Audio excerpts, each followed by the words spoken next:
everyone, welcome to After Class with Ballet for All, a podcast by two passionate adult ballerinas about all things adult ballet related, and some random thoughts in between. We're so glad you're here. So grab your water bottle or a cup of coffee and join us for a quick chat after class. Hi everyone, welcome to another episode of After Class with Ballet for All. Today we are going to be talking about how to get the most out of your private lessons. Hi Elena, how are you? Hello, good, thank you. A little bit tired today. I don't know why, because it's quite early in the morning. But I think I know why. I think it's probably because you're growing a person. Oh, we call it baby burrito at the moment. Baby burrito. Oh. And it's just, oh my God, taking all the energy out of me. What about you? How was your class? It was good. Today's class was really good. It was a hard one. We've been working on fouettes. She's been having us do a little bit more of those. And so today in class, we did Battement fouettes during Adagio, and we did 2 in a row back to back in the choreography, and definitely made me realize that I need to work on those a little bit more at home. So I know you and I have a private lesson tomorrow, so definitely would love to work on fouettes in our lesson.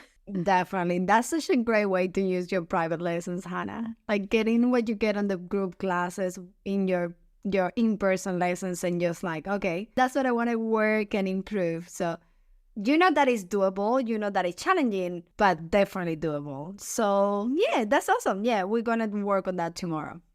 So I would say that for today's episode, one of the main things to talk about would be knowing what do you want to cover going into the lesson. Like, for instance, you know that for tomorrow's lesson, you want to cover some petit allegros and you want to cover that specific step. So that will be the first main focus. As soon as you know you're having a private class, try to have in mind what do you want to cover for that class. Don't just leave it up to the teacher, because the teacher might have seen you every day, and unfortunately we get used to getting the routine. We're human, so we get unfortunately in this routine in where we just like, oh, hello, Hannah, blah, blah, let's go. First exercise, second exercise, third exercise, and you sometimes forget that you have a vision, you have goals. And me as a teacher, I need to be reminded now and then, okay, I want to be focusing on this for the next however amount of class. So that is more up to you than to the teacher, I will say, really. Yeah, I think when it comes to private lessons, it's, for adults, it's something that can be a financial investment. Like, I think, especially depending on who you're taking your lessons from, the price point can really vary. And it's a financial sacrifice to save money to be able to afford going into a lesson. And so I think, as you said, it's so important to really know what you want to cover going into the lesson, because just in ballet in general, it's like there's an infinite amount of things to talk about and to work on. There's always, I always feel like there's 45 different things that need my attention and I need to work on in ballet. And so really narrowing the focus. Like, I know in one of the episodes that we did recently, we talked about ways that you can save money, and we talked about even just the value of doing a 30-minute private lesson. So especially if you're doing a shorter lesson, you can get a lot out of them, but you have to know what you want to cover going in, and that will really give the teacher that ability to kind of laser focus in on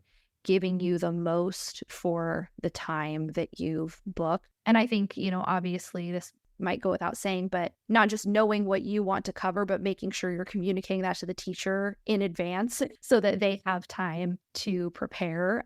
I know when I used to teach salsa, I really appreciated if a student told me, I really want to work on either a certain step, or I want to work on my arm movement, or I want to work on musicality. Like, it's really helpful as a teacher when your students give you advance notice on what they want to work on, just so that you can feel prepared. Yeah, exactly. Like, if you are my student, or you just had 1 or 2 classes with me, you might notice how every time I see a booking, I send a questionnaire where you reply a few questions that will help me to make a class specific for you. It's true. I do have few classes already planned based on different levels, beginner, intermediate, and advanced. However, if I know that you want to work more on your periods, I know how to target that. I know how to arrange the class to work on your periods. So that's something that teachers will appreciate a lot. As soon as you book a class, if you haven't received something similar to what I'm saying, remember that it's your time, it's your money, and it's more up to you. You are the one we really want to improve. So just do that. Write an email saying, hi, I'm looking forward to meet you. I will like, my expectation out of this class is this and this and this and this. And that will help the teacher. Like he might not have thought of it, and it will give a great introduction to that first class. Yeah, I think don't feel like you are being pushy or like speaking out of turn by taking that agency to say, here's what I would like to cover, because just like you said, it's your time, it's your money, and teachers really do want to help you work on the things that you want to work on. So I would say feel completely empowered to say what you're wanting to accomplish in the lesson. Another thing that I think is really helpful that I try to do, because I think probably because I've been on the flip side of teaching, is really trying to pinpoint and articulate what exactly you're struggling with and how you're feeling in your body, rather than kind of giving a vague statement of like, oh, I just can't get my fouettes down.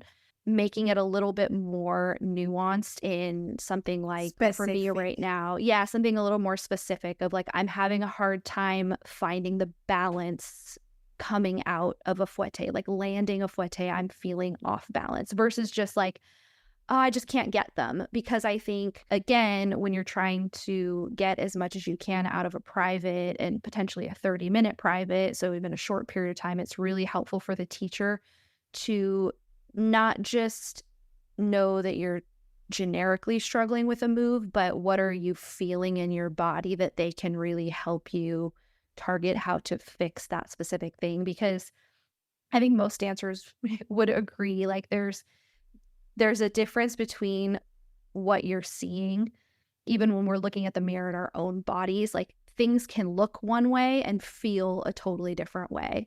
And so I think it's important to articulate like how you're feeling, because someone could watch you do a step and be like, oh, that actually looks okay. But if you're like, no, I feel really weird, like I'm feeling tightness here, I feel imbalanced, the teacher needs to know that to be able to speak specifically to that struggle. So I think the more detail you can give to a teacher of why you're struggling and why you want to have a lesson for that issue, the better. Exactly. And something on that note will be something important for your private lessons. If they are online, ask your teacher if it's possible to record the lessons. Most of the time, the teacher will offer, oh, would you like to be recorded? And just say yes, even if you think you're not going to use it because you think you would remember every feedback and everything from the class. Remember what Hannah just said. What it feels and how it actually looks like are totally different. Yeah. So again, what you said before, don't feel like you are feeling a little bit entitled by just asking for things that you are paying for. This is your time. And we need clarity sometimes on what is urgent to you, what is more of needed to be paying attention to you, right? Yeah, I think that's such a good point, because I'm going to say something that maybe everyone won't agree with, but that's okay. I am 36 years old, and ballet is hard as your body ages. And spoiler alert. Spoiler alert if you're, in your 20s listening to this, it's only going to get harder. But I think there's a benefit to being realistic. And I don't want this to sound like a downer statement, but something I have found helpful for me is to really hone in on the things that feel important to me in dancing with the body I'm in, the age I'm at, and what is realistic for that body with all of its little injuries and quirks and my schedule and the fact that I can only dance a certain amount of hours per week. Like I think there's value, and I don't think it's like a negative or, oh, you're not believing enough in your dreams, to just accept that as an adult dancer, like we're going to have some limitations, and to prioritize what is important to us. And I think for some dancers, the technique part and doing things technically correct might be really important to them. And if that's the case, like, great, use your private lessons for that. But if you're someone who you're like, you know what, I know that I'm never going to have a perfect flat 180-degree turnout, and I'm okay with that. Like, that's where I'm at. I'm like, I'm 36 years old. I don't care. And I'm not going to fixate on the fact that I can't get my turnout flat. And I'm not going to let that stop me from enjoying ballet. So for me, like at this point, it's about, how can I become like the best dancer and have the most fun within knowing that like I have that limitation. Like, I'm not going to spend a 30-minute private or a 60-minute private working on just trying to flatten out my turnout, because to me, it's not worth it. To someone else, it might be. So I think there's value in really getting clarity on what is important to you, especially as an adult dancer, because otherwise there's just so many different things you can constantly be chasing of like, are high extensions really important to me? Is flat turnout really important to me? Is, more artistry important to me? So I think like having clarity on those things is like, and articulating that. And yeah, articulating that once you decide what is important to you, go straight to your teacher and say, look, this is at the moment, because you might change idea after you work for a month or 5 weeks on your technique. You're like, you know what? I had enough of technique. Now I want to enjoy my artistry. Because a teacher that is trying to improve your technique is not going to have a lot of dancing and moving. We're not going to have that. We're going to have you most of the time focusing on very repetitive technical exercises. So be very mindful of, again, talking about the few last episodes, we talked about the SMART goals, or the SMART objectives of so specific, measurable, attainable, and realistic goals. So that's the way you need to think about it. Within my own level, within my own body, what are those goals that I want to have specific to me? Yeah, there's like a different intention. And I think it's so important to know, to just be really clear, because it's different for each dancer, and to be really clear on what your, like you said, your goals are, what you're hoping that your journey moving forward looks like, the things that you're hoping to get out of it, because that's really going to help paying for privates be worth the investment of time and money if you have a lot of clarity on what you're enjoyable. And enjoyable. When you get to do what you actually expect from the class, you actually get to enjoy it. Yeah. So why would you just pay, get the time, show up, and then be like, what am I doing this for? Right? But actually, if you get what you came from, you'll be like, oh my God, thank you. Can't wait to the next class. It's that different mindset. Yeah. I think one thing I wanted to touch on too that came into my mind, we were talking about filming the class, because you're right, a lot of people, especially if it's online, a lot of Zoom teachers are very comfortable with you filming your private. But I've also known other teachers that don't necessarily want the whole private being filmed or the whole class being filmed. And so I think you can also ask about just filming the end of, like, if you're working on a combination, or if they gave you specific exercises of just like, hey, can I record the combination? Or hey, can I record that exercise you showed me just so that I can work on it at home? Because sometimes a teacher may not be comfortable with the entire session getting filmed, but they will probably be okay with you filming at the end. And if you can't film at all, which I think is pretty rare for a teacher to say, like, I don't want any filming whatsoever, but I think it's always good anyway to have a notebook with you when you're going to a private, whether it's, you're taking it on Zoom and just having the notebook next to your computer, or if you're going to an in-person class, bringing your notebook and unloading from your brain after you're done with the private of all the different things that you touched on, writing down combinations. And I also think too, even if you can record, there's value in writing notes because Yeah. depending on how your brain processes, like for some people, like I know for me, I remember things better if I write them down, which we still need to do an episode. We've talked about doing one on the value of having a dedicated ballet Yeah. notebook, Definitely. but definitely take notes because it's so valuable to have to look back on, and it can really help you retain the information that you got in the lesson. Yeah, that's definitely a must. With Maggie, I love it because she's like, we are in the middle of this group class and she just jumps out of me giving feedback and we are like, okay, so this and that no one is doing anything. Everyone is just either looking at me and Maggie's on the corner like writing down all her notes, and I'm like, that's so cool because she's actually trying to not forget what's something that makes sense to her. Yeah. Either an analogy, either an explanation, either she remember, oh, I did this and I felt good as I did that, so I need to remember to keep doing that. And she wrote it down, and that's pretty basic. And that helps so much. It helps so much for retaining. And I think another thing you can do too at the end of a lesson is asking for exercises that you can do at home. Because I know sometimes, especially if you're working on a specific movement, you and the teacher may have just been, going over it, but then there might be things from almost like a cross-training perspective that you could be doing at home. And so I think just posing the question to the teacher of like, hey, do you have any recommendations of exercises I could be doing at home to help with this? And a lot of times teachers are happy to give you homework, so to speak. Yeah, that's true. Even if you remember that you did a combination in the middle of the class and then you did another one that you liked that could help you with a specific movement, a specific set of exercises, then just remind the teacher, can we just go over this exercise really quickly? Because that way you have the things that you want to work on. If you're recording a class, you will have all the exercises that you needed to work on right at the end. And you know that will be very easy for you to find. So let's say the pirouette combination is right there, then she did an allegro, and then you did the port de bras, you have 1, 2, 3, back, all together at the end of the class.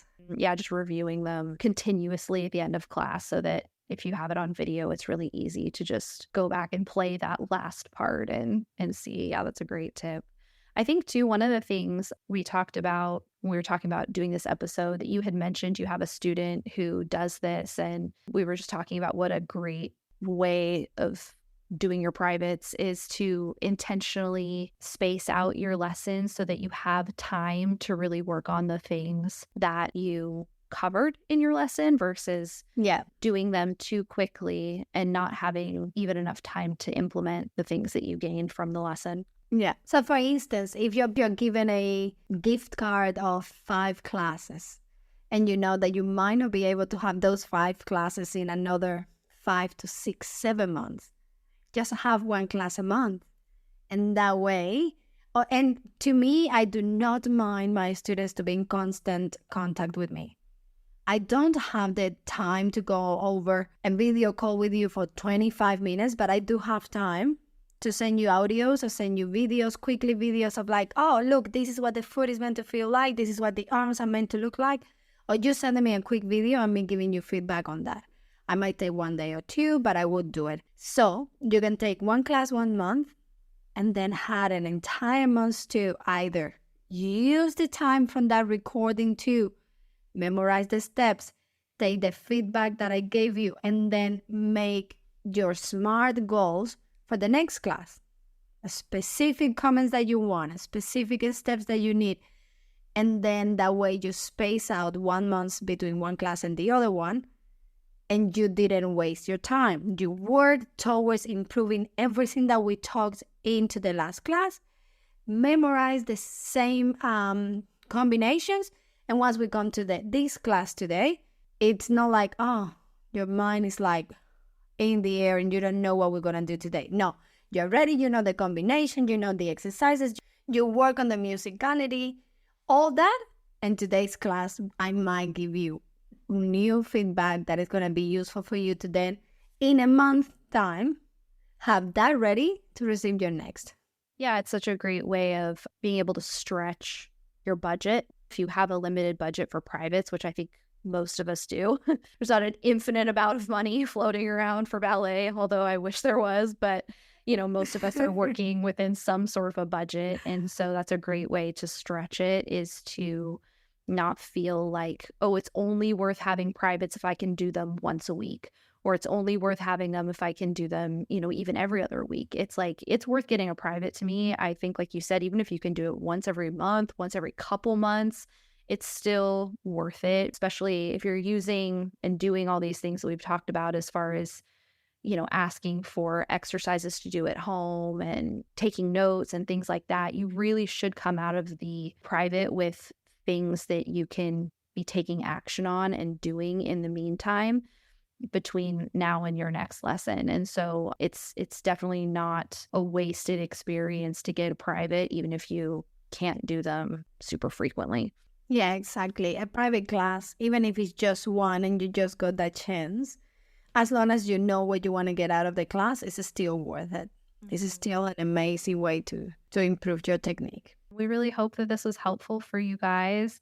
Please let us know if you have any requests for upcoming episode topics. We'll see you guys on our next one. Bye! Thank you for listening to After Class with Ballet for All. Join the community on YouTube and Instagram, or come dance with us, our weekly Zoom classes for adult ballerinas like you. Links included in the episode description. Special thank you to our sponsors. See you next time after class. Podcast produced by Mission Bridge Media.